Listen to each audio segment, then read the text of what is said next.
qeveri, tash patjetër e kam këtu, do edhe ta marrim edhe si kritik. Këtë vit kemi pas rritjen e investimeve kapitale, do ta kemi më të madh në historinë tonë. Pa ajo nuk realizohet. Jo. Tash do kesh rishiqimin e buxhetit, para që këputet të shpreh investimeve kapitale. Dhe kjo është qesharake, ta kupton mandej. So veç rrogat nuk preken. Po mirë, rrogat. Nuk do të preken rrogat.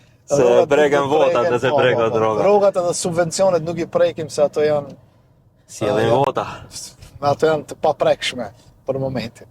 Politikanë na shohin neve si vota dhe tash rrogat janë për fat të mjet keq. për ta marrë vota. Po kjo ne duhet, më thon, duhet ta bim nivelin ton, do të edhe ju, media duhet ta bim nivelin edhe ne që punojmë edhe në akademi, edhe në pjesën e biznesit, duhet të fillojmë të kështu, domethënë mos ta keq kuptojmë këtë, të bëjmë një farë edukimi ekonomik të njerëzit tonë të dinë se tatimet, paratë të cilët i harxojnë këto politikanët tonë kushtimisht tanë, ose këto që udhëheqin shtetin janë paratë të gjithëve. Dhe janë edhe paratë e mia, edhe tonat. Absolutisht po.